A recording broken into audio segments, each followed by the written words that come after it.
Here we are. Ducks don't get cold feet. Number 10. Woohoo! Double digits. Kayla Banfield. I'm pretty excited to have you here. Yeah, I'm so excited to be See here. you a bit around the gym. Yeah. Well, I did before COVID-19. I know. And I thought it'd be interesting to get your point of view of what's happening in your life. You've got a lot of things going on other than just being at the gym. So let's start to go back into what I didn't realise about you. Okay. Go on. You're a TV presenter. Yeah, I am, or I was, I guess. I haven't done it for a little while, but once upon a time it was my career. Like, it was all that I did. And what show was that? So I started off on Totally Wild, which is a kids' TV show in Australia. If you're outside of Australia, you probably don't know it. If you're inside of Australia, I find that most people do know it. They grew up with it. I grew up with it as well, and then I was on it, which was pretty cool. And then I worked for the CrossFit Games for a couple of years. So with the Totally Wild, Yeah. I've got young kids. They love anything to do with animals. Yeah. You had I'm assuming you had a fair bit to do with animals. On the show? Correct. Yeah. That was pretty much like everything that we did, or every second story was about an animal. Like, we went to the zoo all the time, and sometimes had to just kind of make up stories about animals. So when do you have to deal with kids like very often? And they're the most unpredictable humans to deal with. Yeah. Did you have any situations on Totally Wild that was a little bit crazy? Oh, I wish I had a really cool story to tell you. But no, I don't. The kids were always really good on the show, but people used to always say, don't work with animals and kids. And we decided to put the two together and put them in front of a screen. But I didn't really have any like terrible stories or anything like that. Either I was lucky, or I don't know, they just put on a show for me. You must have been pretty young doing that show. Yeah, I was about 19, 20, 21, I think. So I did it for about it was 2 years. Between 19 and 21, yeah. So when you've thought about being on that show, you go back to your childhood. Mm-hmm. So were you like a rebellious person at school, or were you like the perfect, like me? I was one of those perfect children. No, I was the former. I definitely rebelled. I didn't like being told what to do. I didn't like conforming. I really struggled in school with doing the right thing. I don't know why. I definitely wasn't I wasn't a bad student, but I had a number of suspensions and detentions and timeouts, and I was one of those kids that just always talked back, and my report card would always say she's got so much potential, and then there was, followed by that she doesn't apply herself kind of thing. So I was a bit of a, loose cannon. So when you go, your parents divorced or together? No, they're still together. So when you're coming up through school, and you were rebelling, what is this therapy? Because I feel like this is a very similar question, but go on. I might be able to work through some stuff with you. What was it the part of, because my youngest daughter, she's quite keen to come back at comments about why are you making, Dad, why do I have to do that? And because I said so. From a 6-year-old, I don't quite expect, hang on. So then I have to think of an answer. I can't just sit there and say that's Dad saying that. She doesn't take that? No, I don't. I've realised that sort of bucks the other way. Yeah. But if you're coming up through your schooling life and did you finish year 12 or anything? I did. Then you got your Bachelor of Arts? Yeah, I had a semester to go, and then I got the job on Totally Wild, and so said see you later to uni, and have been kind of meaning to finish it off, but then my life has just taken me in a different direction that hasn't required me to finish it. So, but let's call it a completed degree, because I feel like it was almost there. That's all right. What was your first job? Actually, a fish and chip shop. When I was 13, I worked in a fish and chip shop, just a local one. I was just, at the front desk serving people. And then I worked in a supermarket, a Foodland in my local area. And then I went to uni, and then I got a job at Totally Wild. So fish and chip shop? Yeah. There's lots of people have been in fish and chip shops. Yeah, I feel like it's a good place to start. You learn how to deal with people and basic customer service, and you get to eat deep fried whatever you want at the end of a shift. They'll make anything for you. They'll deep fry something to try it. It was good. Like, I was sick of all these air fry freaks telling me that chips taste better air fried. But do you have an air fryer?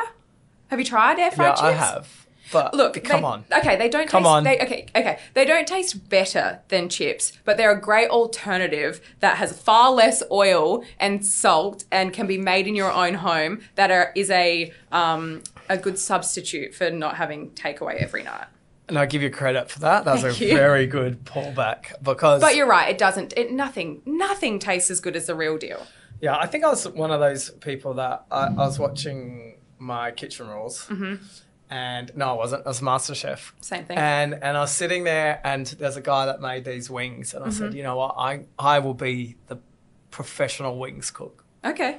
So I went out and bought a deep fryer, oil. Oh, wow. And in the shop, there was 10 air fryers and 1 oil fryer. Yeah. And they were looking at me like I was from another planet. Yeah. So what do you want this for? I said, deep fry wings. Yeah. And so I made a bit of a thing from wings. But it did make me realise how much oil you use. And how much the foods absorb.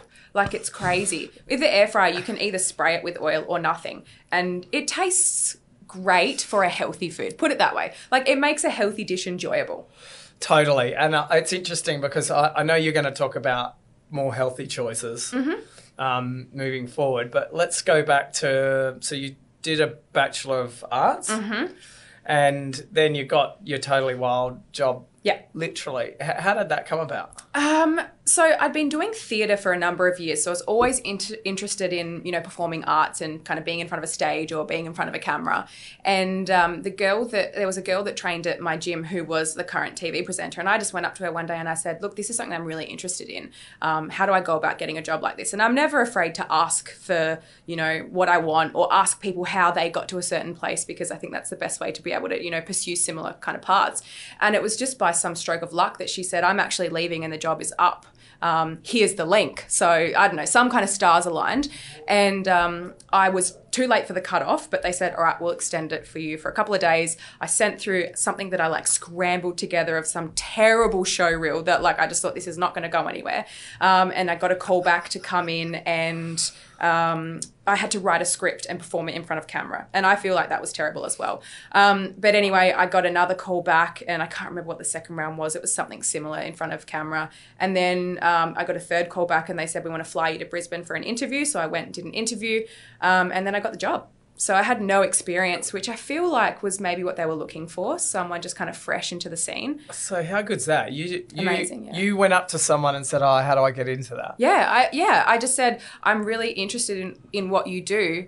How did you get there? And I guess she didn't tell me how she got there. She just basically said there's a spot up for grabs. So there's a bit of, there's a lesson there. Absolutely. Yeah. And you obviously believe that because that's what you're saying here is you just got to ask. What's 100%. Yeah. And that's how I got on the CrossFit Games as well. I literally sent an email and was like, hey, I've got some TV presenting experience. I love CrossFit. I want to work for you guys. What do I do? And the first year they said, come and volunteer backstage. So I was backstage and I just basically tried to find my way in front of a camera. So I just asked around, how can I get in front of a camera and do the work that I want to do? And they were kind of a little bit just go do this or whatever. They just pushed me to the side. I worked with one of the, videographers and he was like, I want to do a backstage tour. Just do an opener for me. So I did an opener for him. It got sent to CrossFit. They put it on their feed. And then the next year they had opened up the commentary team and the sideline reporting team. And I was the only one that had ever done anything in Australia in front of camera for them. So they were like, do you want to do this reporting gig? And I was like, yes, I do. So then I got the gig where I interviewed the athletes at the end of the events. And then from there, I, wasn't satisfied with that. And I said, I really want to work at the CrossFit Games. How do I work at the CrossFit Games? And CrossFit's a little bit like this. They just kind of go with the flow. And they pretty much replied and said, okay, no worries, we'll have you. You can come next year. So I came that next year. They, covered my flights and paid me and everything. And I went over there and I did some presenting at the games. And then I just kept pushing my luck. And I said, now I want to work at regionals in America. And obviously I did just say, hey, I want this, give it to me. I just said, I'm really interested in being more involved. And I always, in the early stages, I said I'll work for free. And I did a lot of the time. and when I went to America to work in the studio for regionals, I actually said a lie and I said, I'm going to be in America. Can I work in the studio? I'll work for free and I'll find my own accommodation. And they said, yep, absolutely. So I booked my flights to America after I'd told them I was going to be there, made a trip of it, went to Vegas, hung out with a few friends, went to the studio, worked for free. And then the night before I was leaving, because I was only going to work 1 week, the night before I was leaving, I got an email. And they said, hey, can you stay for 2 weeks more? We want you to stay on for the last 2 weeks. We've booked you a car and accommodation. And I was like, yes, absolutely. And then the next year they paid me to come over and, it was like the pinnacle for me. But I just kind of forced my way in. That's so good. Yeah. The moral of the story is just chase what you want. And work hard, So go back. A lot of people wouldn't understand what regionals are. Yeah, sorry. So do you want... I'd rather you explain how someone gets to the pinnacle of fitness at the moment. It's probably the number one fitness event on the planet. Yeah. Is the CrossFit Games. Yeah, and the most diverse fitness event as well. Like, an Ironman will argue that they have the fittest athletes, and a heptathlete or a duathlon, whatever, they will argue that they have the best athletes. But I think that one thing that CrossFit can say is they have the most broad and diverse set of athletes that are the strongest and the fastest and the most flexible and, have the most accuracy, et cetera, across the board. So you going over there to say, hey, I'll do a week for free. Mm-hmm. And then them getting to stay, because regionals, do you want to explain how regional works? It's changed over the years, but what it was back in those days was an online competition called the Open, where hundreds of thousands of people competed. And then from there, they'd choose about 50 from each region. So the Pacific was a region and they would compete in Wollongong, and then the top, I think at the end of it was top 5 would go and compete at the CrossFit Games with 40 of the other fittest men and women in the world. So regionals was a regional event. So the Pacific region, Australia, and don't test me on my... that's okay. Yeah. And then the global event was the CrossFit Games. So they then have a set of events and then a few get through... basically, in the world. Like elimination, I suppose. And then they put on an event which, as America does, they claim the fittest, the best in the world, like the World Series of Baseball. Yeah. Only played in America. Yeah. The Super Bowl, they're the only people play at that level. Yeah. So I understand it's the same with CrossFit. Were you always into fitness? Yes and no. Like, I wasn't, extremely active as a kid, but I was always trying new sports. Like, I did a number of sports when I was younger and was active. I was an active child. I compared myself to James all the time, and I think compared to him, I was lazy and I didn't do, nearly as much as what he did. But I think that I was more active than the average child and would have, 3 nights a week where I would swim and then play netball and then play tennis and then compete on the weekends kind of thing. So did you compete in the CrossFit Games? Oh, gosh, no. At the Games, with the top 40 in the world, absolutely not. The highest that I got was 160th in Australia. Like, it's so hard to get to that level, and you have to be kind of like a little bit different in the head to be able to commit yourself to that much training to get to that level. And I just don't have what it takes, gladly. There's no... we had James here, and the way he was speaking, it's not normal. No, he thinks differently, for sure. And the ability to cut off that pain. Yep. It was quite easy for him. Yep. Yeah. And that was he explained a situation where he was talking about, you push yourself so hard and then you go to a dark place, and then he goes, well, I've done that in training plenty of times. Yeah. I never go there. I've been there 3 times in my life, and it was by accident. Yeah, I was going to say. Oh no, how have I ended up here? Ah! Well, it definitely has I guess I train to eat. So, yeah, for sure. So for me, my idea of keeping fit was to just be able to live a lifestyle that I want to. Yeah, yeah. But after speaking to James, I realised that there's such an elite level. I'm assuming it's like an Olympic athlete or whatnot. Yeah. I watched there's a couple of good documentaries on Netflix. Fittest Athletes in the World, I think, what it's called. There's a few, and when you watch it, you realise, they're doing this over and over and over again during the day. It's unbelievable. I leave the gym going, fuck. Yeah, I need a rest day. The fuck am I doing this for? And I'm getting beaten by all these chicks around me, and I'm like, fucking hell, look at these chicks. And I was like, in the end, I think you get to a stage where you're happy to move on with fitness. For sure, yeah. And I think, the reason that we get so beat up over one session a day is because that's all we're conditioned to. Like, James has been a professional athlete for 8 years now, and he's used to spending 5 to 6 hours a day hurting himself in the gym. So his body is conditioned to that. And I think that one of the main things for James is that he wants his goal so badly that nothing else matters. Yeah. So his goal of pushing his body to the limits and being the best in his field is so important to him that nothing else matters. He doesn't care how much it hurts because that goal is better. Whereas for us, it's like the trade-off is not so severe. If we don't go to the gym for a day or whatever, like we're not going to really, just not going to make a difference. Whereas for him, every session counts and every bit of effort counts when you're at that level as well. And so he's got a really good ability to be tunnel visioned. Like, he can see his goal, be it 1 month, 6 months, or 12 months away, and he can see it and he can't see anything else. And sometimes that can be detrimental to a person because it means that they're so obsessive with, this one goal ahead of them. But it also means that just the stuff on the side is just like water off a duck's back. Yeah, and you can clearly see that. Yeah. And totally. that's how he thinks as well. Yeah. And sometimes I feel I have to remind him that he can't treat life like that. Like, he has to be able to switch off. And other things are important. And he's got better over the years of finding that balance. And I guess it's come from experience and maturing as an athlete and me hustling him.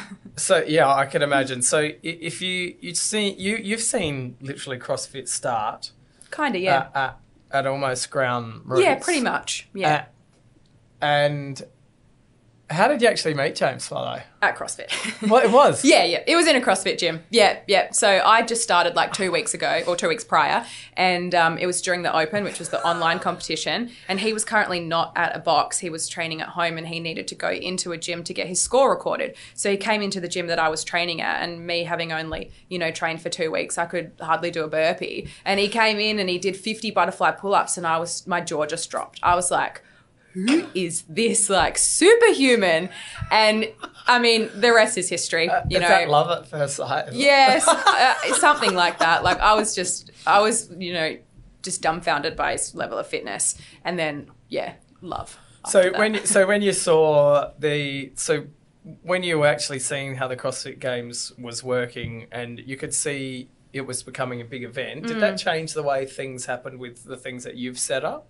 What do you mean? Like, with the method that you started, how long after was that, like a couple of years ago, 5 years ago? Yeah, it was about, I think, 2.5, 3 years ago. So it's pretty recent. Yeah. I mean, I started CrossFit in 2012, met James in 2012, and then started the method in at the end of 2016, 17. So James and I did the gym for a long time before I moved over to the method, and the gym was really great. So Soul 365, our gym, for teaching me a lot of basic principles about business, and James was really great with kind of sharing that with me as well. And then I kind of took that and did my own thing, because I loved running the gym, but it was James's passion project. It was his business that he started that I loved being a part of, but I wanted to have my own thing as well. And I was more interested in nutrition. So I think it's really important that you find something you love. Absolutely. Yeah. And I talk about it all the time. Yeah. If you're not doing it, then you really need to find that, because that doesn't feel like you're working. No, exactly. And you might not find it straight away. It might take you ages to find it, but don't stop looking, because it's not worth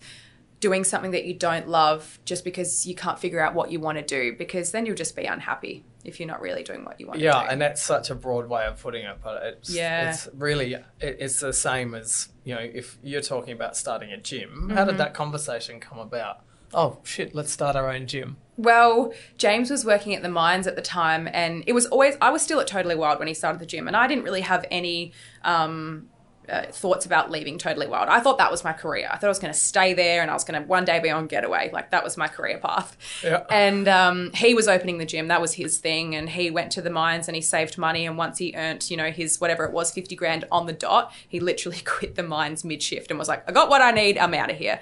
He'd wanted to own a gym for a long time, for as long as I knew him. He was always business minded, and he loved the fitness industry, and he loved CrossFit. So it just made sense. And he's even more of a go-getter and kind of risk taker than I am. So he didn't even think twice about it. He's one of those people that's like, I want to do this.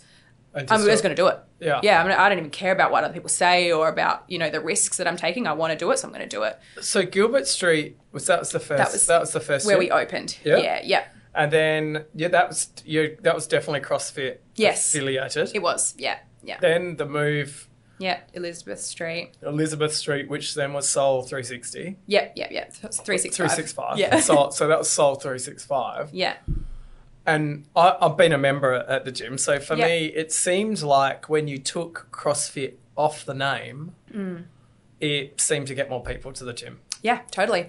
So is that because CrossFit has, and I know that I'm a bit cautious to say, I do, because that's my form of exercise. Yeah. Because, I can't look at a computer and be at home and stuff like that. But because I need someone to make me do it. Oh, me too, 100%. So I did notice that once you changed, I was like, I'm seeing more people here, right? Yeah. So was that because of the stigma that the CrossFit crew has, which is obviously fit people? Yeah. I don't know if you talk about this. To me, I just talk about it. No, I'm happy to talk about it. Yeah.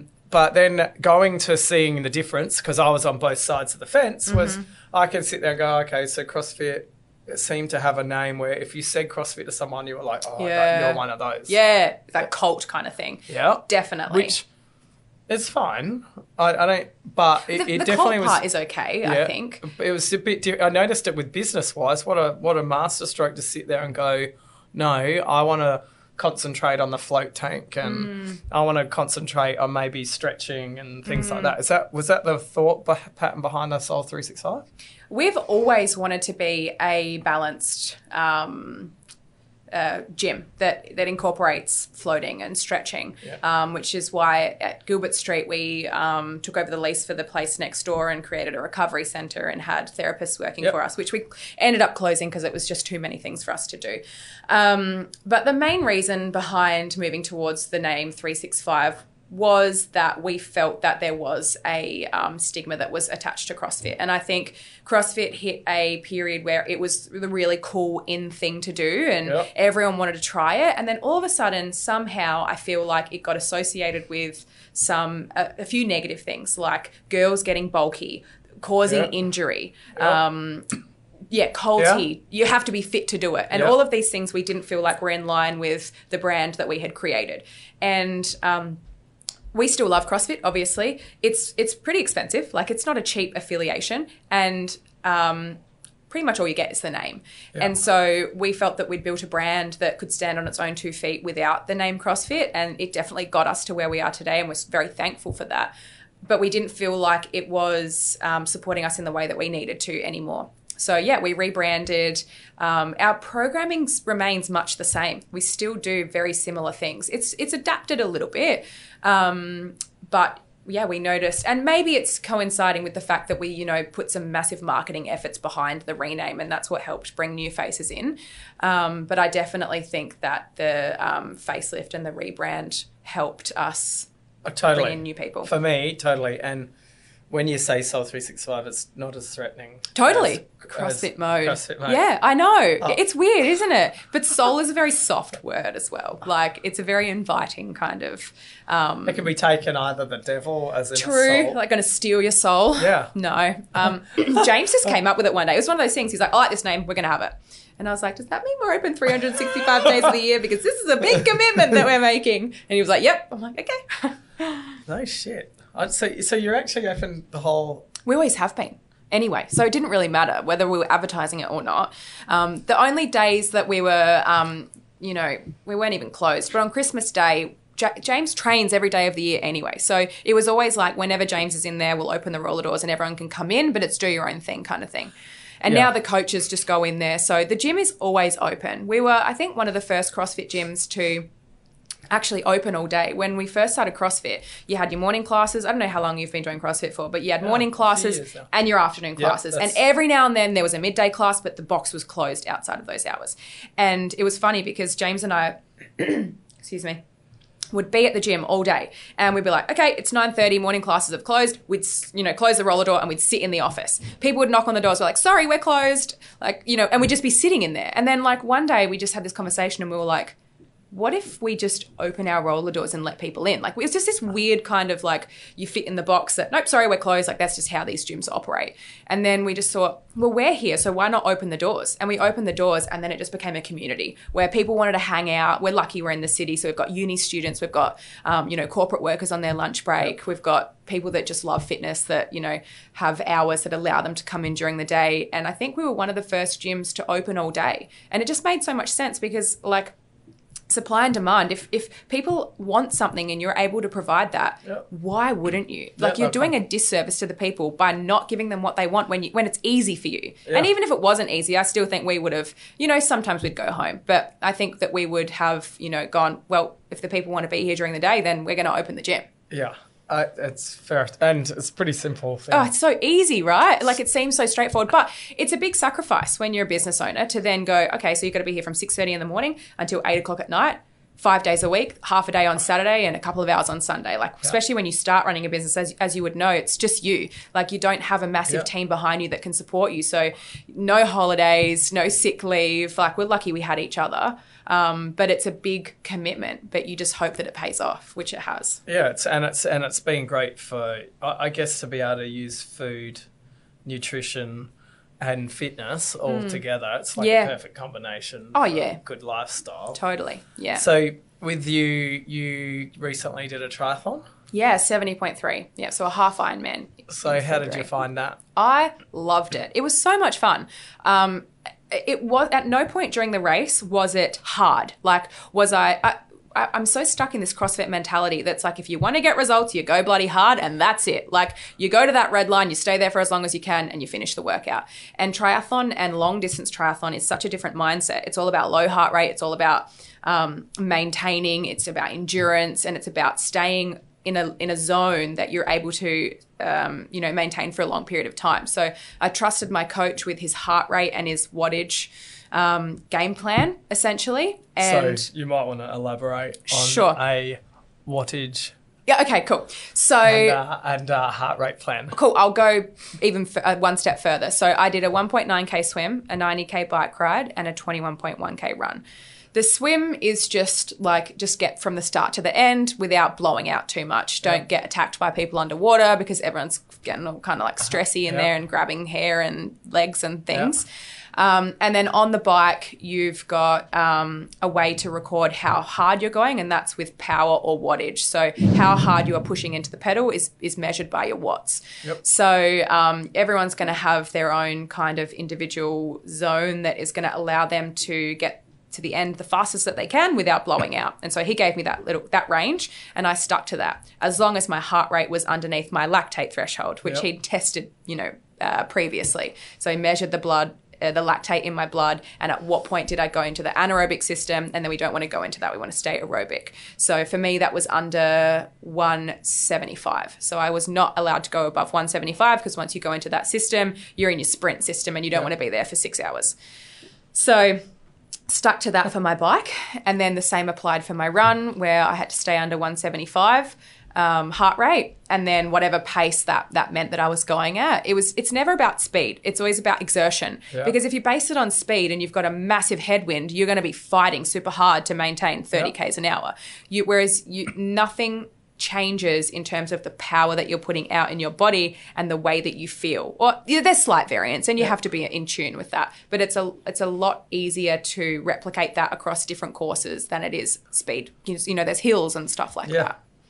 But yeah, I loved it. It was so much fun, and it was a great challenge. So how much did the CrossFit help with something like going across to doing an Iron Man or person or woman? What do they call it? Is it Iron person? Oh, no, I don't care. Iron Man, I guess. I'm not going to, no. I think it's an Iron Man. Like, there's no, who knows? I don't want to say the wrong thing. But, I mean, let's call it a triathlete because that's nice and neutral. So did you feel like, I feel that CrossFit, I feel that high intensity workout, it makes it, I think I'm fitter. Yes, for sure.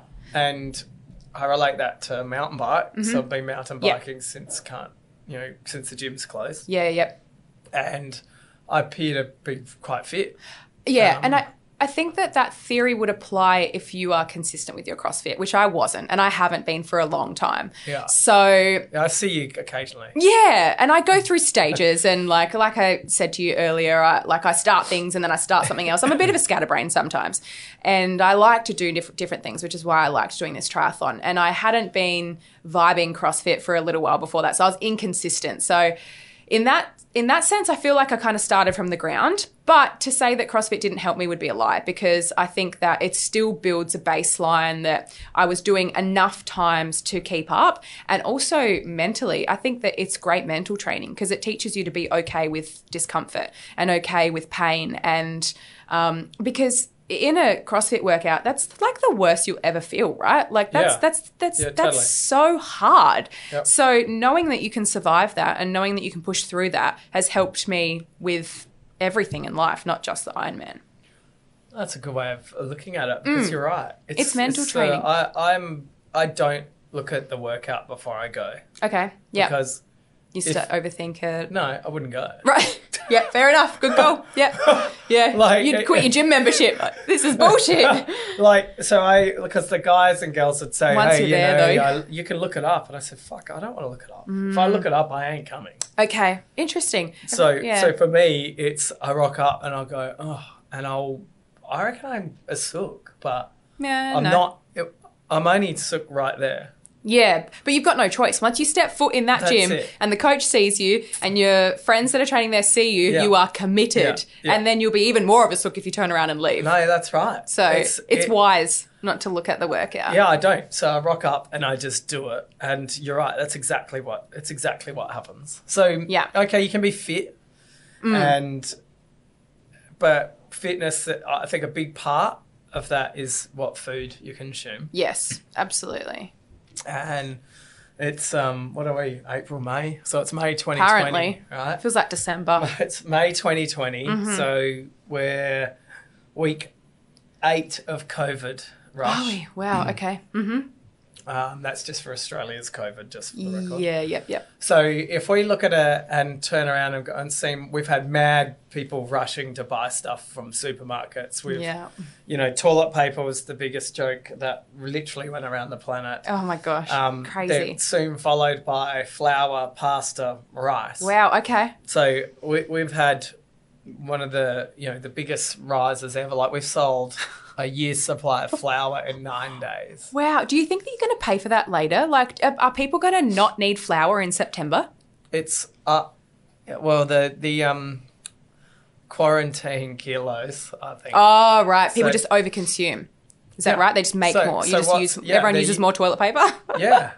They use more. Okay. Right? So idiots. So like how the mind works. If I know I'm sitting on 50 rolls of toilet paper, you're not gonna. Yeah. But if I'm down to the last few sheets, you're gonna be a little bit more. A bit cautious. Yeah. Right. So it's if I've got heaps of flour in my pantry, a heap of pasta, people are using it more. Right? Yeah. Okay. That makes sense. So we're getting our situation is people aren't going out to restaurants and true. So they're making more food. I would go to an event once a week where I would miss dinner because I'm eating finger food or be taken out to dinner. Yeah. So I'm back home doing it. Yeah. Right? So you're eating everyone's the same. Yeah. At the moment. So when we talk about food and we talk about nutrition, so obviously it's a lot of what you've got to do with. Mm-hmm. I made James actually after the James podcast. Yep.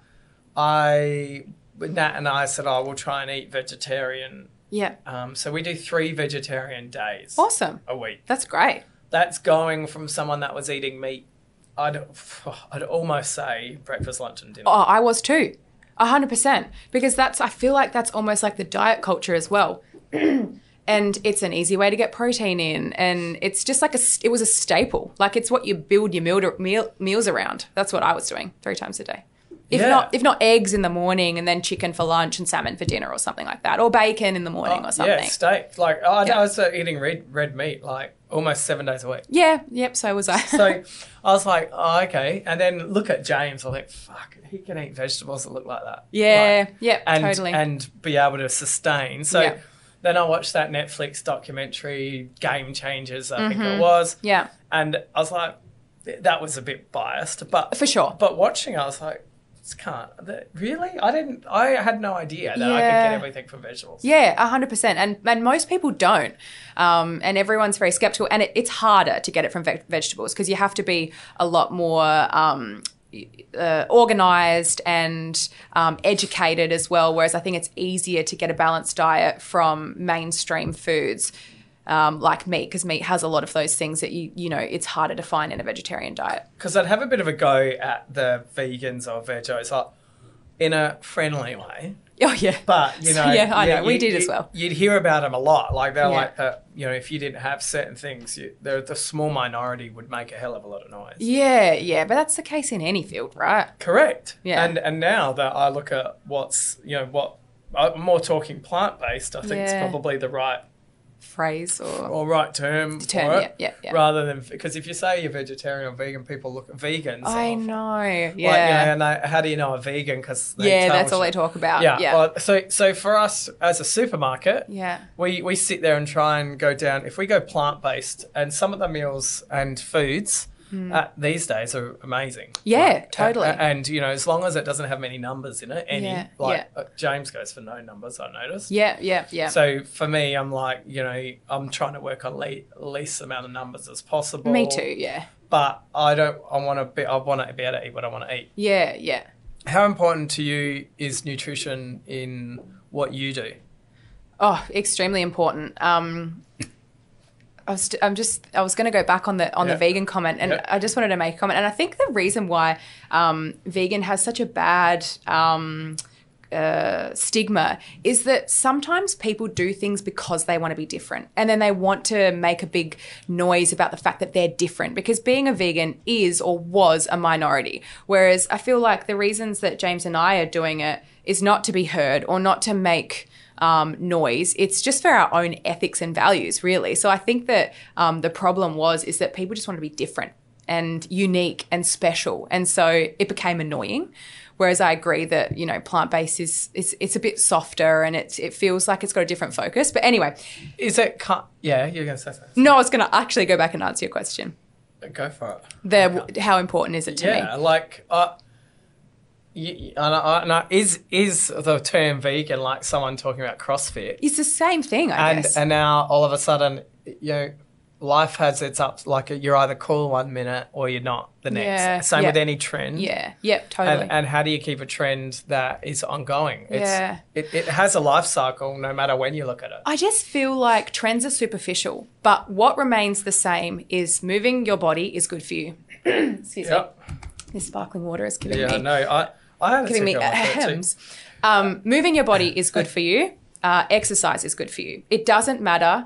I don't believe it matters if you're a runner, if you're a cyclist, if you do jiu-jitsu, if you do CrossFit, if you do functional training or bodybuilding. It's good for you. Exercise is good for you. With nutrition, eating whole foods is good for you. Eating a balanced diet is good for your mind. Quality food is always going to be better than processed foods. Like it doesn't matter what the label is. It doesn't matter what the fad is. The same boring stuff will always win at the end. It's just good food, move your body, get enough sleep, drink enough water, de-stress every now and then, and you should hopefully feel great. So are these very simple ones? Sorry to simplify it, yeah. So with the method now, that's your business? Yes. But how many years have you been doing that now? I think it said about 2.5 to 3 years. I can't remember exactly. I think 3 now. So what exactly, let's say I want to be a potential customer of that. Yeah. What's the process? Pretty simple. You just jump onto our website, and if you're actually ready to sign up, then you just follow the prompts and sign up. Otherwise, if you've got questions, you can send them through to our Facebook page or you can email it through to us. But the actual process of becoming a client is super simple. But more often than not, when it comes to nutrition and commitments like that, there's not a lot of people that are ready to just click that button straight away. They want to ask questions, make sure that it's right for them. Yep. And a big thing, I think, is make sure that they trust the company or the people that they're working with, and trust that that company or person is actually invested in them and actually cares about them and their success, not about just another number to kind of add to their books or just another person. Everyone is an individual, and they have to be treated that way. Otherwise, you can't give the right advice, because there is no one size fits all with nutrition at all. Because I've noticed, I've seen some of your trainers as well. Yeah. And people taking photos of themselves, and getting like advice? What advice are you giving in regards to someone's training program? Is that predominantly food, or is it both food and... Look, we're a nutrition company that does not ignore other aspects of health. So if you come to us and you want to lose weight, or you want to get healthy, or you want to improve your performance, it'd be silly of us to just look at your nutrition, because there's so many other things that come into play. Yep. However, we don't write training plans. We can advise around training. We can, look at training videos. We can suggest workouts, or, we'll say to our clients, like, we'd love you to move 5 days a week. 2 of those, if they can be strength training days, and 3 aerobic, 20 to 30 minutes, that kind of guidance. Yep. But we're not going to do sets and reps and volume and that kind of really, really detailed programming. So movement is as simple as doing something. I guess. What's good question. I say with Nat, and Nat, she hates, she'll hate me saying this. If you want to be fit, or, be... I don't know what, not fit, just, I don't know, if you want movement. Yeah. You can walk. Yeah. But if you actually want to lose weight. Yeah. I believe you need to go over, you have to exert yourself more than you normally would, or is that not? Mostly, yes. You're going to get better results and more effective results if you do, work up a sweat. But you can walk and, severely decrease your calories and you will lose weight. Well, not will, but there are different ways. You don't have to do that. But I believe exercise is also, high intensity exercise, or exercise that gets you to work up a sweat and, gets you a little bit flushed, is good for your mind. It's good for endorphin release. Yeah. I feel like, again, it's not a one size fits all. Some people live by, yoga, and sometimes you do get your heart rate up in yoga, or other people love to walk. And I can't make a comment that, that's not working for them, because if they say that it is, then that's fantastic. But I think for the majority, getting up your heart rate and sweating and, for even 20 minutes a day is going to be better for your overall health and well-being. That's just my personal opinion. Yeah, no, I 100% agree with that. And it's as simple as doing something you enjoy. Yeah. I put the heart rate on. I'd haven't for ages, I'll be honest. Yeah. But when we play squash, because I'm quite relatively competitive. Yeah. My heart rate is so high in squash that nothing else I've ever done can get close to it. Then that's like James with CrossFit. You switch off the fact that your body is dying and go, I want to beat this guy, so I don't care what my body's doing. Yeah. So in that setting, you're so focused on that end goal that it doesn't matter what the body's doing. Yeah, that's what happens. Yeah. I've never looked at it like that, but that's exactly... Yeah, you so ignore for me, the other stuff. And I know that works. I'm sweating. I feel mentally I'm doing something. Yeah. Back to method now. Yeah. Method now? The method? The method now, yeah. The only reason it's the method now is because the method website was taken. So I was like, what word can I add to this? Now. And it was now. So it's about doing it now. Yeah, exactly. So what's a usual week for someone? Are people asking for advice daily? Do you sort of give them some food plans? Yeah, I'll run you through pretty much. I'll summarize how, the customer experience, basically. So we've got an app that we use that our clients record their data. So they'll record data on a daily basis. They'll record the food that they're eating and the macros. So that's protein, carbs, and fat. Yep. If they choose to, they'll record fiber and sugar. Then they've also got an opportunity to record the sleep that they got, the water that they drank, the training that they did, and then anything else. So it's a bit of a journal for them. Some people fill in just the basics. Other people, literally just kind of lay it all out and just at the end of the day put it all down. So is that food tracking? Yes, yeah, essentially. So we use MyFitnessPal to actually track the food. That's what when I was really into. Yeah. Like watching what I was eating, I was using MyFitnessPal. And education is the best. You don't know what you're doing until you actually record the data. And so you can record your body weight there as well. But you take that information that MyFitnessPal spits out at the end of the day and then you put it into the Method Now app so that your coach can see it. Coach can also go into the MyFitnessPal app too. And then on a weekly basis, the client will do a check-in where they kind of summarize their week. They ask any questions that they've got. They record their body weight measurements as well to see if their body's changed. And then they're asked a series of questions that helps the coach understand a bit more about their week. So they've got a weekly check-in, but coaches are there also on a daily basis. So if clients have a question on a daily basis, the coach will be there to answer it. Our coaching is really flexible, and one thing that we've, really encouraged our coaches to do is be there for the client in whatever way they need without, sacrificing your own time or making yourself feel like a slave to your job. So if someone has a question, answer it. If you feel like someone's going to really benefit from a phone call, jump on the phone with them. So every client experience is going to be completely different based on that client's needs. But the general rule is one check-in a week and then daily recording. And then the coaches will respond to questions. They'll make comments on the data that they've seen, and then also go above and beyond and talk about different areas that clients can focus on that the coach feels is going to help them get better results that following week based on the goals of that client. Is that simple?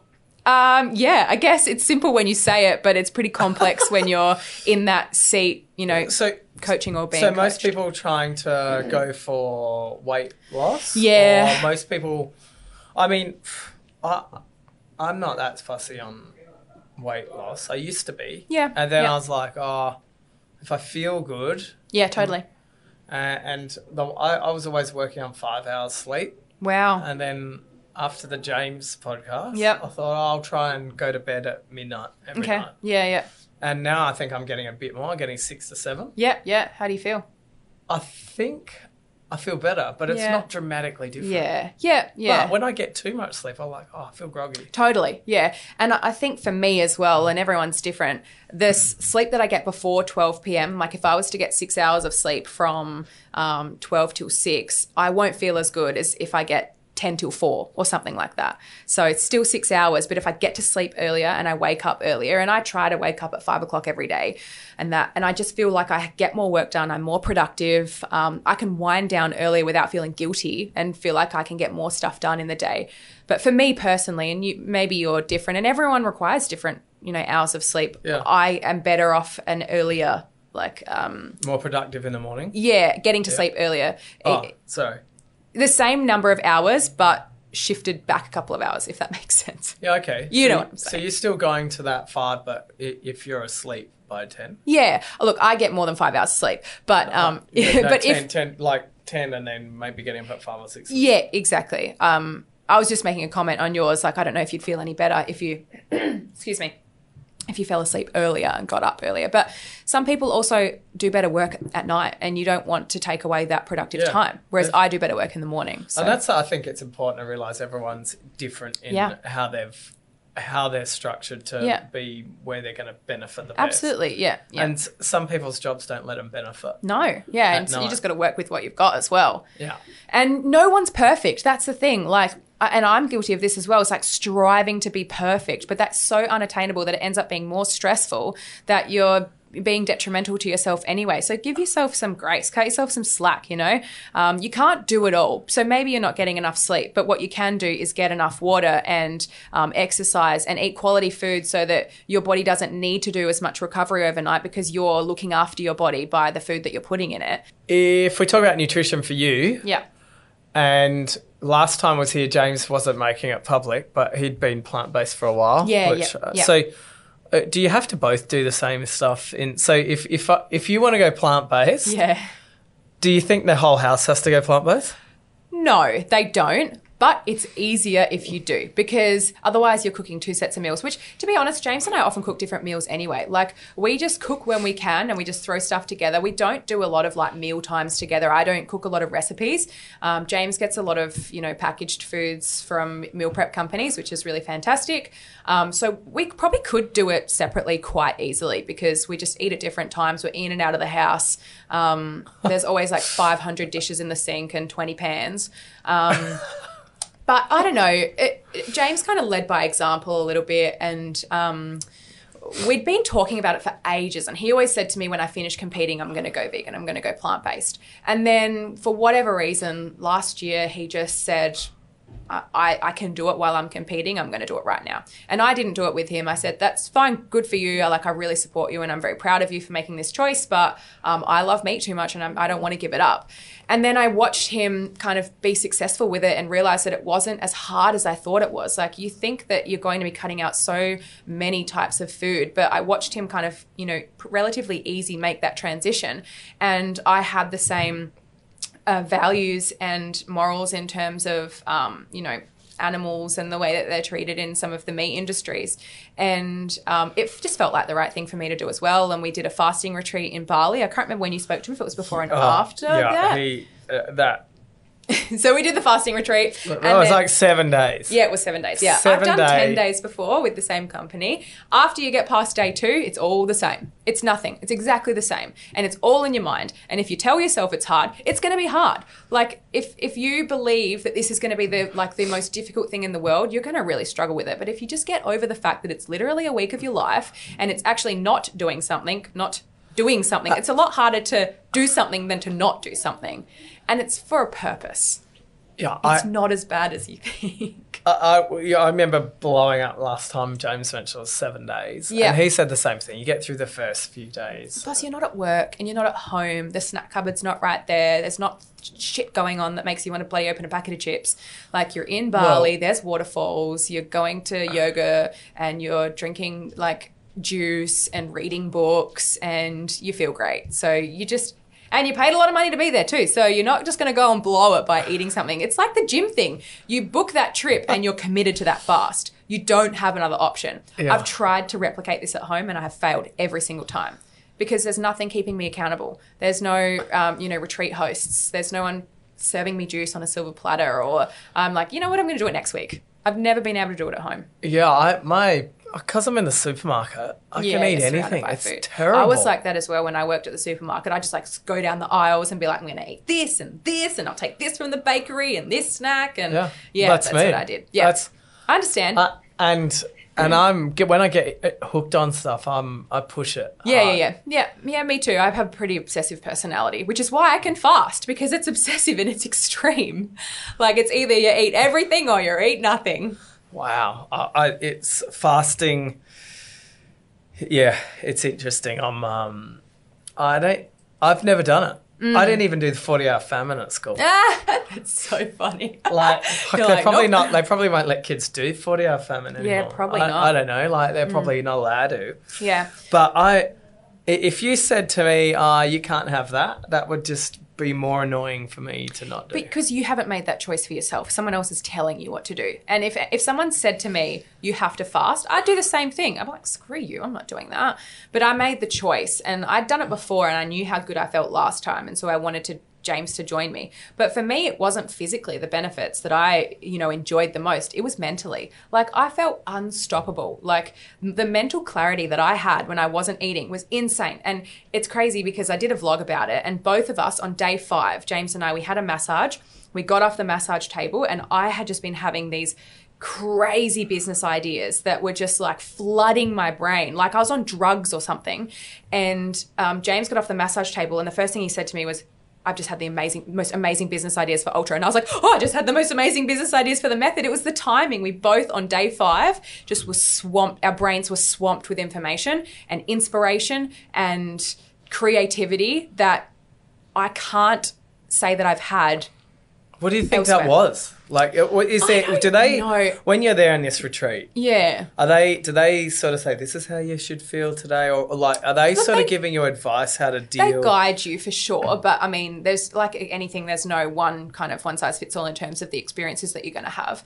My understanding is that your body is providing, or putting energy into various systems in the body. And when you're not digesting your food, there's energy or whatever it is, glucose, because we're still having the juices, that goes to the other organs intensified. And so your brain is able to receive more of that energy because it's doing less things and you're not active, you're not repairing from exercise. So your systems just are oversupplied with the things that they would normally be sharing with the other systems around the body. That's my understanding of it. But there's not a scientific response. I don't know. So your ladder T, Yep. Yeah, as much water as you want. Yep.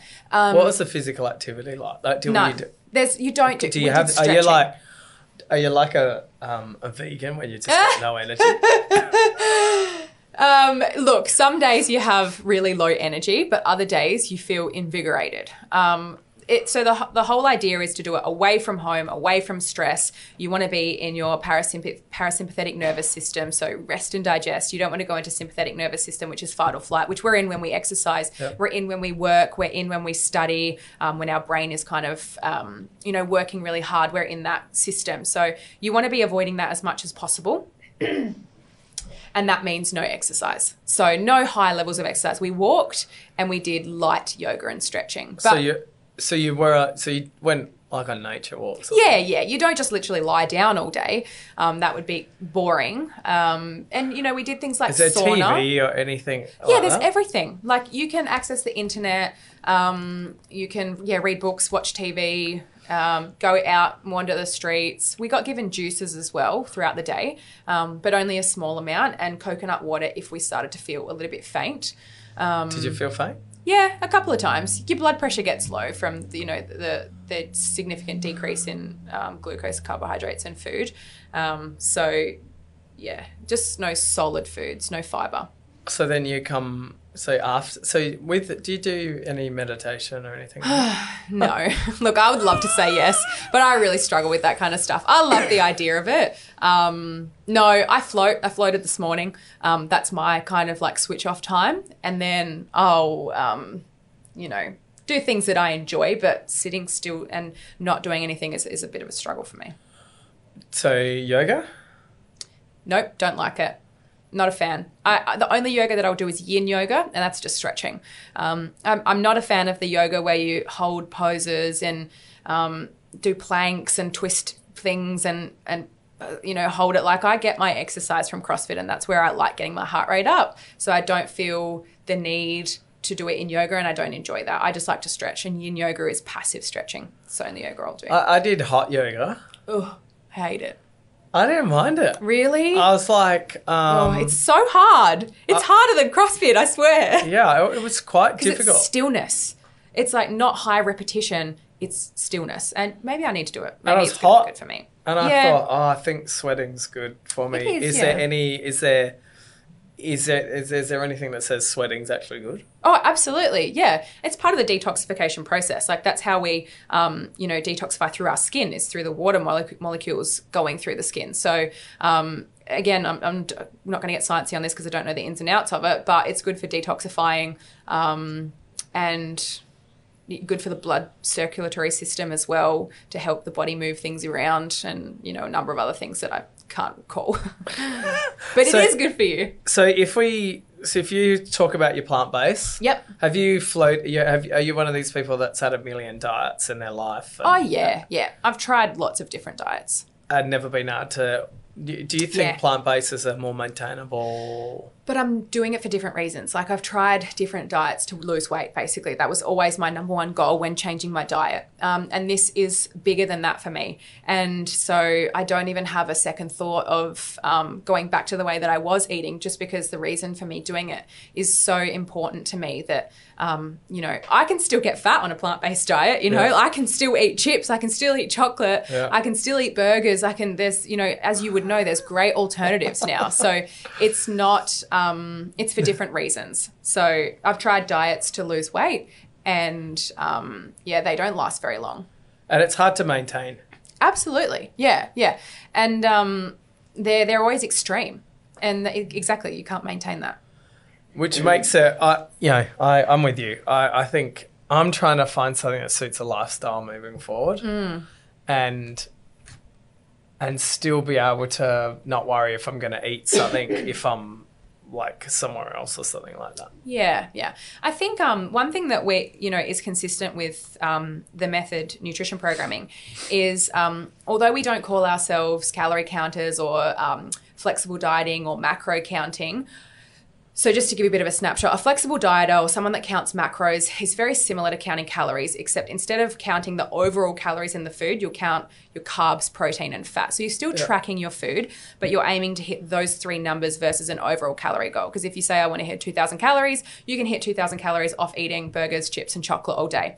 And I don't believe that that is going to get you results and make you feel very good. Whereas macro counting means that you're forced to hit a protein target. So you're going to have to have a little bit more quality in your diet. You're going to have to find your protein from different sources than just takeaway or junk food. And if you've got fiber targets as well, then you need to eat vegetables because that's our source of fiber. So it kind of brings the limits to a bit more diversity. And while we're not a company that, only does that, it's still a tool in our tool belt that is really effective when wanting to achieve goals such as weight loss or weight gain, because you're recording data and there's nothing better than going back to the numbers. Like they really speak volumes in terms of keeping yourself accountable, but it's not always sustainable. And I tracked macros for a long time in my life, and by doing that, I now know I can look at a plate of food and go, is this too much or is this enough? Do I have enough protein on my plate? Being vegan, obviously, you've got to be really, you've got to look for protein in very creative ways, because it's not just as easy as eating some meat. And so now through tracking my diet as a vegan, I know that I do need to have a protein shake in the day if I'm busy and I'm on the go and I haven't had time to prepare. Otherwise, I'm not going to meet my needs. I'm not going to sustain my muscle mass. And then I'm not going to perform very well in the gym. So, but that was only through tracking my food that I've educated myself on what's found in food and not eating too much or too little. Well, I did the MyFitnessPal. Yeah. For a good couple of years. Yeah. Were you tracking protein, carbs, and fat? I was like the whole... Or just calories? It was calories, yeah, I reckon. Which is great, and it's the first step. But and it sort of gave me an idea of like, oh, fuck, just that's keeps bad. you accountable. So you look at it and you go, oh, what? This tiny bucket of chips has 500 calories and I've just eaten that and I could eat another one? That's scary. So in the end, my trainer, I just started only doing my snacks because I got bored of putting in the whole meal. It's a bit tedious, And I was like, so then I just started putting my snacks. And I was like, shit, look at all these snacks that I'm eating. It's crazy. Yes, and snacks are the killer as well, because they're generally very calorie dense. They're terrible. Yeah, it depends on the snacks that you're eating. But look, processed food is always going to be worse than whole food. Like if you go to a whole food, fruits and veggies, you're always going to get nutrient dense but lower calories versus calorie dense and very little nutrition or nutrients. So that's a simple way to look at it. Yeah. If I could give anyone any advice about nutrition, it would be aim to eat less processed foods. It's as simple as that. More whole foods. And whether that's on a plant-based diet or if it's eating meat, that's absolutely fine, whatever your decision is. But whole foods is going to give you better nutrition. It's going to be better quality. You're going to feel fuller and you're just going to feel better for it. You're going to have better toileting. Your skin's going to be clearer because there's less ingredients in there that are, man-made or made in a chemistry lab. And it's something that you can apply across any diet, really, no matter what you're doing. Just eat more whole foods. Yeah, I've just tried to do that a little bit more. Yeah. Because I do eat a lot of processed food, but I was trying to just keep less numbers. That's what I'll try. Yeah. But easier said than done. Absolutely, yeah. And it's almost like a part-time job to prepare food for yourself and be diligent with what you're eating. And, these days, as you know, there's better alternatives in supermarkets. There's more pre-prepared meals that have vegetables in them. And sometimes you've got to take the lesser of two evils. Like, in an ideal world, you wouldn't have frozen veg, you'd have fresh veg. But that's not always possible. Sometimes you don't have enough time. So grab the microwave or the frozen veggies and have that instead of going through Macca's and having something that's, And I think I agree. People forget that, green, like the peas, they're literally pulled out of the ground and snap frozen. Yeah. Like they're almost instantly. Yeah, totally. And it's actually... It's not as bad as... It's not as bad. Yeah. Some people will argue, I think the more you heat a product, the less nutrition it has. Yeah. But I don't know. Has that been proven? I think that it has. Solidly? Because I know... I don't know. Yeah, I'm not sure. I know it was talked about. I don't know. So moving on. Going out of James Newbury. Yes. I think the 5th fittest CrossFit athlete in the planet at the moment. Yeah, yeah. Do you feel an expectation that you've got to eat well? I've got to be fit. I've got to watch what I'm doing. Like, I can't sneak a packet of chips in front of the gym because people go, hang on, you can't do that. Yes and no. Like, James is so non-judgmental that I don't really care about what I eat in front of him. And obviously we're, 8 years on now. So if I was concerned about that at this point, I'd be a bit concerned about our relationship. And it's not about the expectations that James puts on me. It's about me comparing myself to James and about seeing him strive for his goals and, him dedicating himself to his passions that makes me feel like I need to be doing the same thing.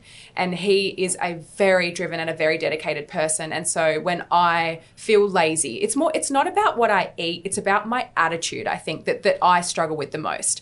He has an ability to go, something is good for me, something is bad for me, I will do that which is good for me and do that. Whereas I don't have that. I'm like, this is good, this is bad, but this feels better and I can't be bothered doing that. So I'm going to do this. I'm going to do nothing. Exactly. And that's where I get really caught up because I'm like, oh, James wouldn't do that. And he has never made me feel bad about the way that I am and, will support me if I say like, I just want to do nothing all day and eat food. He'll be like, you know what, you go for it. Like, he'll never say to me, oh, you really shouldn't do that. Like, he's not that kind of guy. Serious? Yeah. I'm. Nope. Oh my not god! at all. Because my wife loves salt and vinegar chips, right? Yeah. Oh, we all get our Achilles heel. And I'm like, so do I, but not like half a pack a night, right? Yeah. So I thought, if I put it in a portion control, then it won't eat it. Well, but because I'll have some too. Yeah. She said to me, she goes, oh, fuck, so you won't give me the whole bag now? And it's like, I actually didn't think of it like that, but in her mind, You're setting rules for her. James is not like that at all. He's definitely a lead by example kind of guy. No, shit. Not at all. He's never said anything to me, and I can be really lazy and a glutton and like I have unhealthy traits, and he just embraces me for that, and doesn't really tell me. That's unbelievable. You'd think he would because he's so healthy and like a pinnacle of, what a lot of people strive to be like. You'd think that he would kind of want his partner to live a similar level of health and fitness to him. But not at all. As long as I'm happy, that's all he really cares about. But the problem is sometimes when I don't do the things that are good for me, I'm not happy. And then that's where he might, gently kind of be like, are we doing the right thing right now? But it's so gentle. Like if you've met James, he's not a pushy person. He's not not at all. Obtrusive or 100% agree. And he's like that at home as well. I never looked it up, but Nat was like, babe, like, give me the whole packet. And I'm like, well, then we'll eat the whole packet. Because I'm then like I'm guilty by association. Yeah. Well, okay, shit. Maybe I need to relook at the way I present myself with salt and vinegar chips. Yeah. So I'm assuming. So is there other? Do other people look at you? Not James, and go, you got to... You got expectations or like big shoes to fill? Look, they might. No one's ever said it to my face. But that's definitely not to say that I haven't felt that way. I do definitely feel like, oh my God, he's so ripped and so shredded. There's an ounce of fat on his body. And here I am, like just an average person with like a little bit of a belly. Like people are going to look at me like, oh, why is he dating her? Yes, that narrative takes place in my head. I would be lying if it didn't. But he has never put that onto me, and no one else has ever said that to me. I'm sure there are some terrible people that think it, or that in the end it doesn't matter, does it? Oh, exactly. Yeah. No. What am I going to do? I mean, I'm happy with the way that I look, and I'm always wanting to, striving to be better. But no, haven't heard of it, but it's definitely in my head for sure. So, COVID-19 restrictions. Yes. Yeah.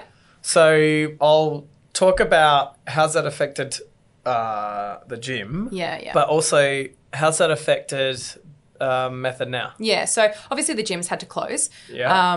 To me, it's a pain in the ass. It is. It's so inconvenient. It's really difficult. That's pretty much the only place that I enjoy exercising if I'm not doing triathlon stuff. So I've been really slack with my exercise because I can't do it in the place that I like doing it. So we've had to close, but we've had pretty good support by the government, by our landlords, and our members in our community are absolutely amazing. And we've had a lot of support there and a lot of people that have held on to their memberships to support us, which we're so grateful for. So we're doing okay. We're not thriving, we're not making money, but we're covering our bases. Yep. And we could sustain this for not forever, but it's not like we're living day by day. All of our staff are now supported by JobKeeper.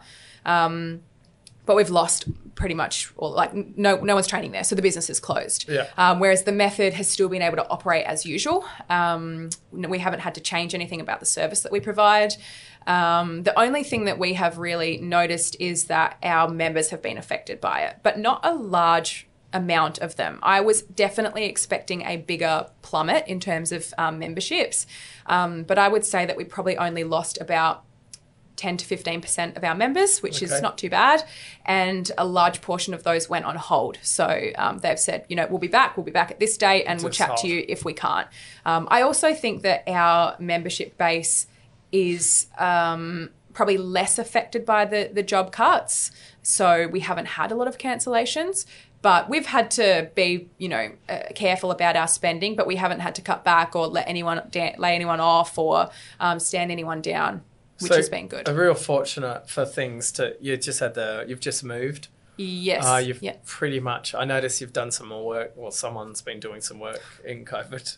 What do you mean? At the gym? Is someone? Oh, yeah. We've got, we wanted to kind of reopen with a bang and just get people really excited to be back. And so we're doing a bit of renovation. So I've seen all the time. So I've seen that, which seems like James seems like he can't keep still. No, he can't. He is obsessed with spending money as well. Like he loves to constantly improve the business, which I think has been a benefit because it keeps people stimulated with new things, new equipment, new looks, new facilities, new smoothies on the menu. More, we've always, and I think sometimes this is where CrossFit gyms have gone downhill, is they say stagnant and they don't, and it's expensive to replace equipment and it's expensive to reinvest money. Like that business has been in debt for as long as I've known it, because every time we start to see a glimmer of getting out of it, James wants to reinvest. And I think to an extent he has to be slowed down a little bit because he doesn't seem to worry about the financial stuff. Yeah, he kind of is the visionary.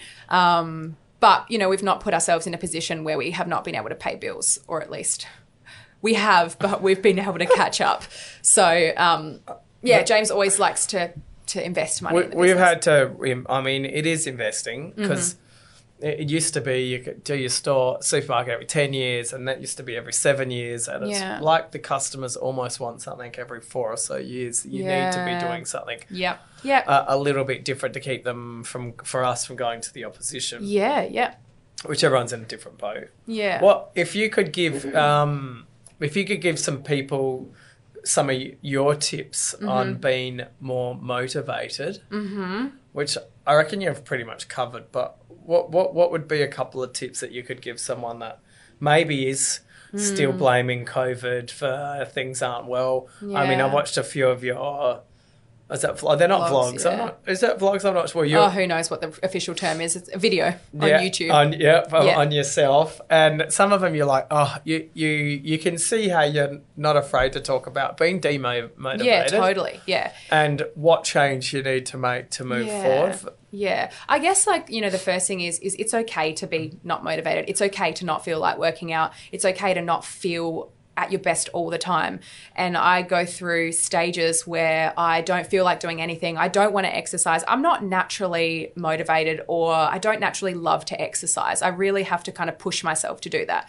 And one thing that I've realized is that there will be periods of time where I feel like that, but they're always followed by periods of time where I love exercise and I'm motivated and I'm smashing my goals and I'm eating really well. And life happens in cycles and in seasons. And so, for me, learning to be okay with being in that period, knowing that it would end, has been more enjoyable than beating myself up for being there but not being able to do anything about it. In saying that, you still have to do things. You can't totally just go, oh, well, I'm not feeling motivated, therefore I'm going to do nothing. So you can't totally give into that.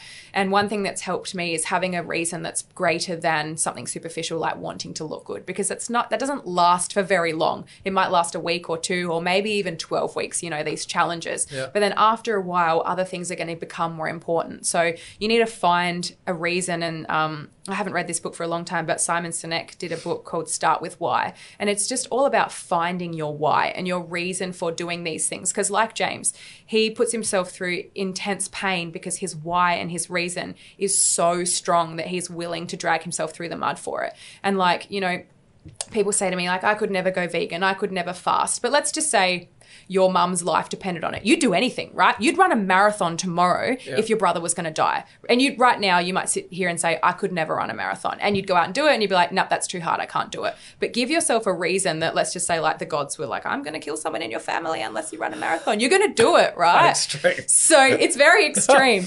But that's the power of the mind, and that's the power of an ultimate goal that's really important to you. So when I signed up for my 70.3, I really wanted to do well. I didn't want to win. I didn't care about where I placed compared to other people. But for me, I really wanted to do my best. And so that got me up every day, and I trained twice a day for it. When I started my nutrition business, I was so excited about being this pioneer and this business owner and this entrepreneur that I was like, I have to live this healthy lifestyle. And so for me, that was a driving force for a long time. And now I've, laxed a little bit, and I'm okay with being a little bit more human. But I've had various things in my life that have made me really want to strive for, greatness. And that's what's made me do the uncomfortable stuff. So yeah, finding a reason that's bigger than just wanting to look good, because I don't think that that's enough. Yeah, totally. Do you have any mentors that you look up to? Yeah, I do. I listen to a lot of YouTube videos and podcasts, and I'm subscribed to a number of things that, keep me stimulated. But I have a coach that I work with. His name's Paul Alicio, and he is an NLP therapist, and I speak to him on probably a fortnightly basis, and he ranges anywhere from a counselor and a therapist to a business coach to a life coach to a friend. He doesn't really have a title. I guess, you could call him a high performance coach. And I will speak to him on a regular basis and say, here's where I'm at, here's what I'm struggling with, here's where I want to be. And he'll just talk me through all those things, help me create plans. And this is why, I think the method's so effective, is because you've got someone in your corner that's listening to you. And sometimes it doesn't matter who it is. It doesn't have to be a nutrition coach. It can even be a friend. Yeah. But having someone who listens to you and is able to provide you a platform for you to get it out of your head and onto paper is going to help you problem solve your own life. So do you think half the battle's finding someone that's going to give you honest feedback? I definitely think it's a big part of the battle. Yeah. And, when I was coaching, because I'm not coaching anymore, but when I was coaching, a lot of the time I encouraged my clients to find their own solutions, because I believe that a solution that you find for yourself is more likely going to stick than a solution that I give for you, because you know what you want, you know what you need. And if you can look at it without all the bullshit on the side of I feel hungry or whatever, you know what you need better than anyone else. And I say this to my coaches all the time, your clients know what they need. They might not know what they need right now, but deep down they do.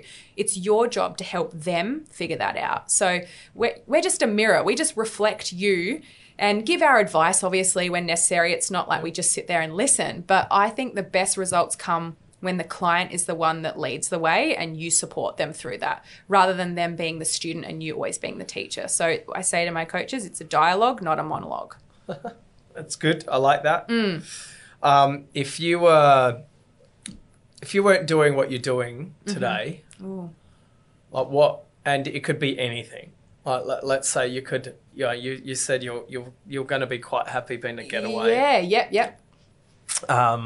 The getaway presenter. Mm-hmm. Yeah. I feel like I want to come up with something more sexy than that now. Well, I'd be a Formula 1 driver. Yeah, cool. If there was anything that you could do, anything on the planet, what would it be? I'm going to go with the boring answer and say a TV presenter, because that's the only other thing that has given me the same feeling as being an entrepreneur has. So that feeling of ecstasy after doing my job, I've only had that in this job now, being an entrepreneur, and then being on TV. So when I'd finish on TV, I would literally feel different. My chemistry was different. I just felt like I was where I needed to be. I was doing what I needed to do, and I was serving my purpose as a person. So I'd have to do that because it's the only other thing that's made me feel like lit up. But then like, fantasy dream job. I mean, I'd love to work at Disneyland because that's the happiest place on earth. But I feel like that would get old very quickly because I feel like that would be terrible. Oh, but I would just love to spend every day at Disneyland. Right now, that's like that would be fun. So it comes back to, you had theatre back. Yeah. The theatre background. In my teens, yeah. Which is performing. Yeah. Do you think that's probably guided you to where you've come up to like obviously presenting for the TV? Yeah, definitely. You haven't just got out of bed and thought, I'm going to jump in front of the camera. Yeah, definitely. And I've always, even as a kid, wanted to be the centre of attention, which has changed a lot over the years, and I feel like I've become more introverted. Sagittarius. It's a fire sign. I don't really know much about astrology. Oh, okay, cool. Glad that none of us can take this conversation any further. No, Leo, centre of attention. No, if you'd said Leo... you would have been like, I can tell you all about that. Cool. And I'm not a Leo. Yeah, okay, cool. Well, I love star signs, but I've got no idea about any of them or if they're true or not, but they're a fun thing to, I think there's guidance somewhere. Yeah, I agree. I liked being the centre of attention, and I was very extroverted. And so theatre was, I think it actually, and my mum would say this, it was a way to like channel my rebellious energy and put it somewhere else. And I do think that was a really pivotal moment in my life where I slowed down a little bit in terms of, being naughty and kind of could put that out into something else. And I loved it. I like really took to it. And I'm not very good. Like, I can't sing very well. I was like backline in the dancing and like, I was okay at acting. It was total amateur theatre, but like I was super keen to be a chorus member. And I got a few moments where I had a lead role and, all that fun stuff. But it was a community for me as well outside of school. And I just loved performing. I just really loved it. And it translated to camera really well after a while. Like if you look back at my first stories, I look like a robot because I was so uncomfortable because it's very different, as you would know, staring into a black box versus an audience that you can't really see. It's not for everyone. No, but then once I became comfortable with it, it just felt like I was in this universe, just me and the camera, and we were best friends, and I just wanted to take it along for the journey and just like show it the world. And I think that's why I really loved being a TV presenter, because I just loved it so much. But I think starting in theatre, and I was in kids theatre as well, like we were doing kids theatre, it really helped with kids TV because it's the same audience. Yeah, and you would have seen a big change. Did you have mobile phones when you were at school?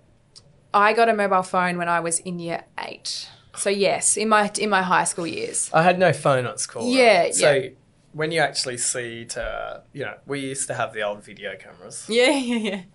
And these days, little handheld camera things. Yeah. And these days, the kids have got their phone is a good it's crazy. This thing records unbelievable. It's so scary. I'm worried about when I have kids. I don't know how I'm going to handle it. You would probably be able to speak from experience. Like, it's just expected now as a kid to have an iPad at school. And oh, no, they're very au fait with the iPads and stuff. Like I've got footage of my 5-year-old who's got the vlogging camera set it up. Okay, I'm going to talk to you and put a show. And 2-year-old kids know how to get rid of a notification. They they can't even talk yet, but they know how to swipe up.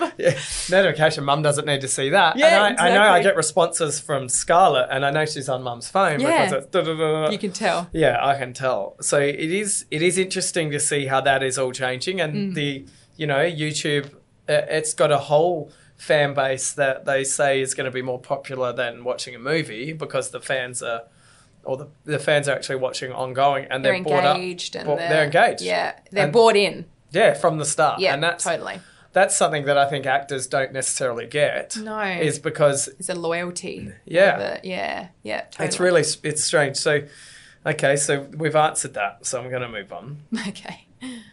If there's something now that, if you could grab something now that you've learnt, that you could have, if there was something now that you've learnt when you were younger, which you've learnt now, what would it be? That would have helped my younger self? Yeah, if there's something that you could know and you could say to someone like at the age of 16 or 18, there's some piece of advice that you could tell them that you now know.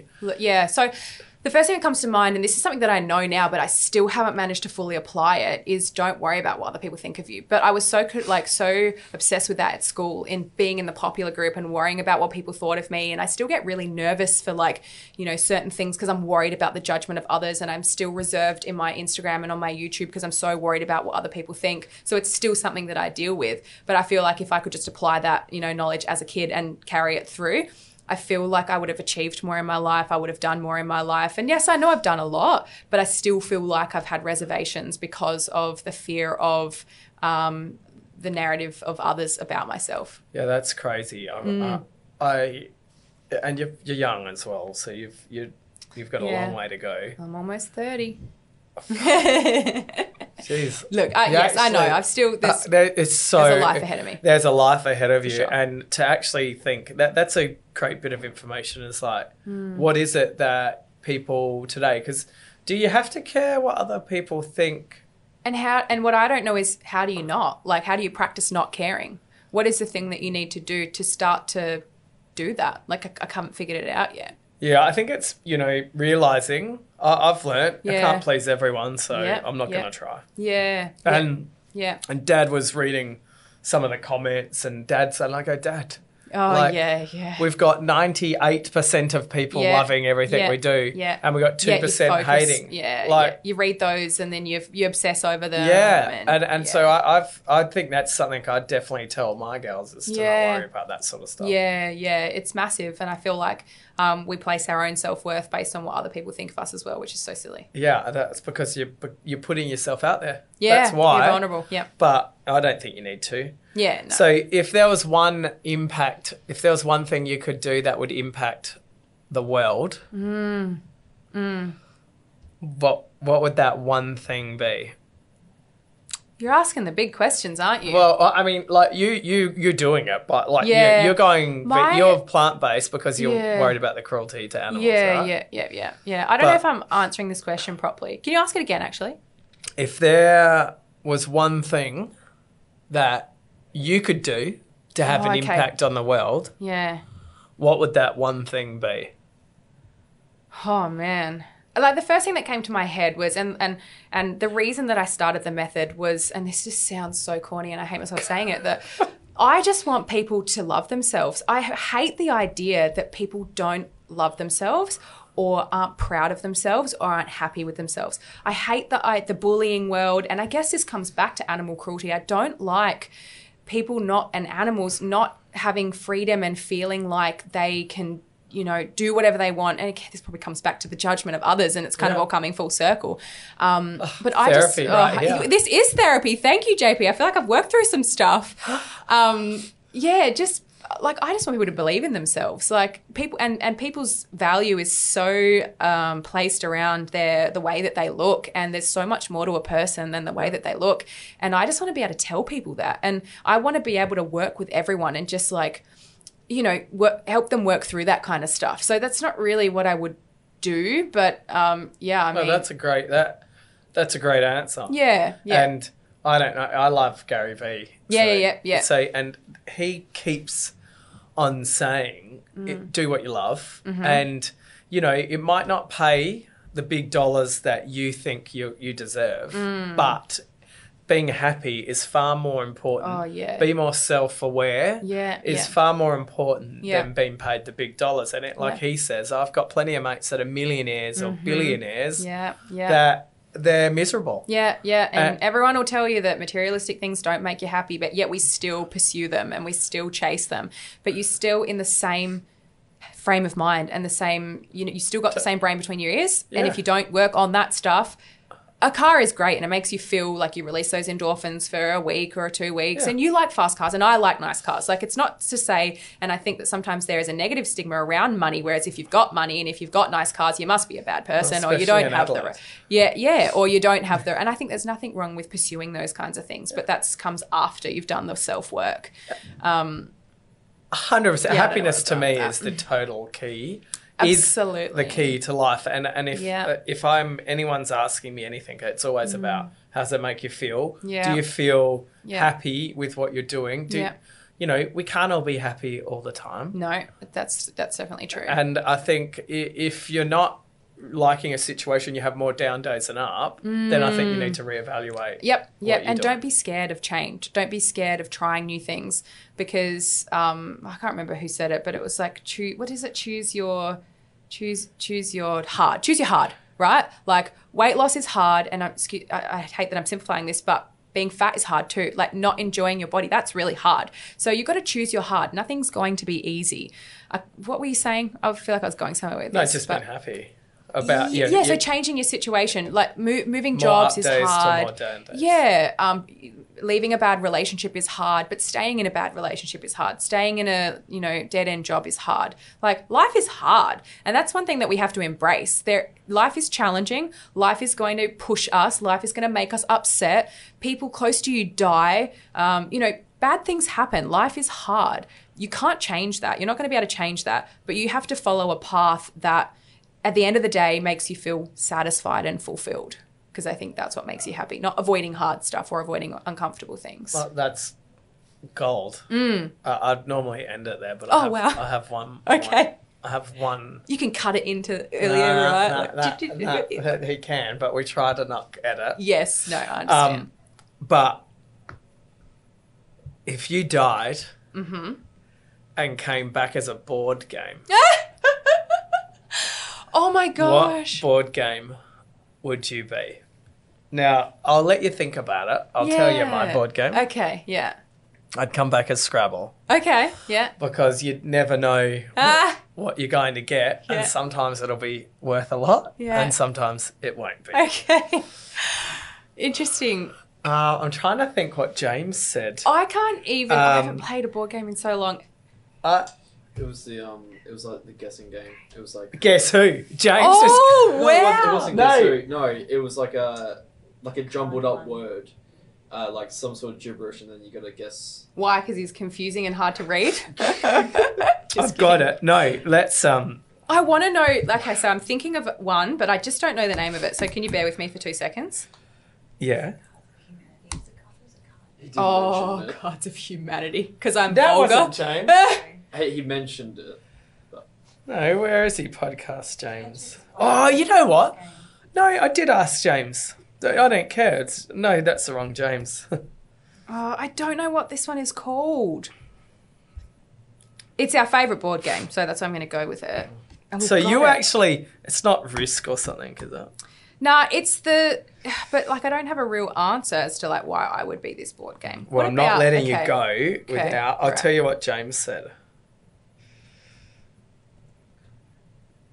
Oh, fuck. We didn't write it down. No. You got to listen to the podcast. Okay. I feel bad that I haven't listened to it. Yeah, you should feel bad that you haven't listened to James. He does a lot of podcasts, and I try to listen to most of them. But we've had our whole mixture of stuff. We've had a game called Risk. Okay, what about... I reckon he went with Snakes and Ladders or something. Okay, I will be that game. What's the game where there's a name on your head and you have to... Sorry? Cards up. Yeah, something like that. The reason why I would be that game is because that is a perfect depiction of me and my life. I don't know what's going on up there, and other people also don't know what's going on up there. So we're all just trying to guess what's happening inside my head, and they're asking me questions, and I'm asking them questions, and they don't know the answer, and I don't know the answer. So I'll go with that because no one really knows. I'll take that. Oh fuck! I'd love to know the name of that fucking game. You stick the card, or like it's on the phone, and you kind of do that, and yeah. So you. How do I even Google that? Cards on head. Like I think it's heads up. Heads up. No. Because I'm always trying to. Maybe it's because I'm asking questions about myself that I need other people to answer, and no one's got any idea. I believe it's called Heads Up. Cool. I'll be heads up because I don't know what's going on, and I'm asking questions, and other people none of us know, but we get there in the end. Through a series of questions, all figure it out. I was like thinking, how do I even Google that? Heads up. Yeah. Or I'd be something fun like, I don't know. Someone had Snakes and Ladders. We've had Snakes and Ladders. Yeah. We've had... I wish I played more board games so I could have a more diverse selection. Yeah, it's a tough one, huh? Because I haven't played in so long. Yeah, other people love board games or they don't use them. What about Hungry Hungry Hippo? Because I love food. That's James. Really? Are you serious? James Winslow. Oh, Ron Winslow. I was going to say, but I would always say be Hungry Hungry Hippo. Hungry Or what Hungry. about this one where you smash the alligators? Yeah, I don't know what it's Heaps. called, but Oh, that would have been funny if that was James Newbury. That doesn't seem. I like fucking James. wish I knew James's. I don't- don't know. I should probably be the one out of all of us that can guess it. no, but we've had some interesting responses. In fact, I probably need to get a list Yeah. of the games because Yeah, so you can remember them and rejig your memory. Yeah. But anyway. Has anyone said chess? Because that would be No. sad. If your life was chess, I would be sad. no for that one person. has said chess. Okay. And there's a couple of unusual ones too. Yeah, yeah. Moral of the story is, you're extremely successful. You've got so much time ahead of you. You've got so much, not time ahead, but so much is happening at your field, taking stuff online, Yeah. being Lots of growth. involved with, food and nutrition. They're key things that we talk about in the supermarket game. We think we've lifted our bar about what people can come You have, totally. and how people Yeah. can look after themselves. And, Yeah. we have the best fresh food sections on the planet. Yeah. We're really lucky here in South Australia to have the Yeah. best produce in the world, Yeah. all Yeah. right here in South Australia. So if there is a COVID, if there is Mm. another pandemic, being shut down in this state, food-wise, we're not Yeah. going to have a problem. No, yeah, we've always got that supply. And to have a chat to you and get longer format chat, which I love doing, you really see that you've just followed your dreams. You've pushed hard at what you're doing. And it's really amazing to see that you've been able to achieve all of that in only 30 years. It's such a short period of time. Yeah. Thank you very much for coming on here. It's been awesome. And to hear about that, and anyone that listens to have that sort of inspiration, you haven't come from lofty heights. You've driven this all the way from the ground up. Yeah, and it's not without the bad days as well. Like, I've obviously spent the last hour and a half talking about my successes and all the things that I have achieved, but that's not forgetting that I ain't a therapist. Yeah. So You are, JP. I think you missed your calling. So for me, I love speaking to people that are inspirational, and it's you're the first, James and you as a couple. It's interesting to see how you both are very different. Totally, yeah. But both come together on. Oh, that fucking sounded wrong. Ooh! Yep, well, true. Can agree, yeah. It didn't sound wrong until you said that. No one else was thinking it. But it's a really inspirational to be able to see how you've both grown in, I think, a tough industry and competitive as well. But the nutrition and the fitness are the two keys to life, and I can see the balance being there. So thank you. You're an inspiration to me and to anyone else that's listening. So thanks a lot for coming. Yeah, thanks for having me so much. It was really fun to chat. Thank you.